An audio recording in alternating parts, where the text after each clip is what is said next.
Urea వల్లే cancer వంటి భయంకరమైన వ్యాధులు ప్రబలుతున్నాయని మంత్రి తుమ్మల నాగేశ్వరరావు అన్నారు. మహారాష్ట్ర నుంచి క్యాన్సర్ బాధితుల కోసం ప్రత్యేకంగా ఒక ట్రైన్ తిరుగుతోందన్నారు. భద్రాద్రి కొత్తగూడెం జిల్లా అప్పారావుపేట ఆయిల్ పామ్ ఫ్యాక్టరీలో నిర్వహించిన పామాయిల్ రైతుల ఆత్మీయ సమ్మేళనంలో మంత్రి తుమ్మల నాగేశ్వరరావు పాల్గొన్నారు.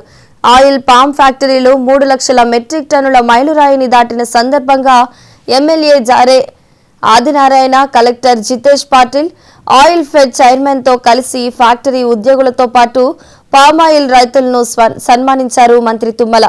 యూరియా వాడకం ఇలాగే ఉంటే రాబోయే రోజుల్లో తెలంగాణ నుంచి కూడా క్యాన్సర్ రోగుల కోసం ట్రైన్ తిరిగే పరిస్థితులు వస్తాయన్నారు.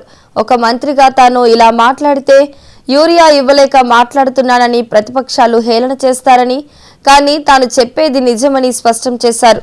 పత్తి దిగుమతి సుంకం విషయంలో కేంద్రం తీసుకున్న నిర్ణయాల వల్ల పత్తి రైతులు దగాపడ్డారన్నారు. పత్తికి పామాయిల్కి దిగుమతి సుంకం పెంచాలని, పామాయిల్కి 25,000 రూపాయల మద్దతు ధర అందివ్వాలని కేంద్రాన్ని డిమాండ్ చేశారు మంత్రి తుమ్మల నాగేశ్వరరావు.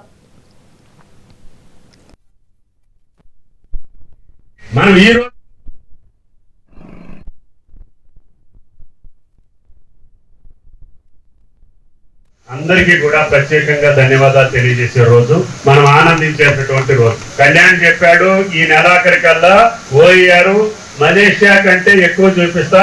ఇప్పుడు 19.42 ఉంది. ఈ నెలాఖరికల్లా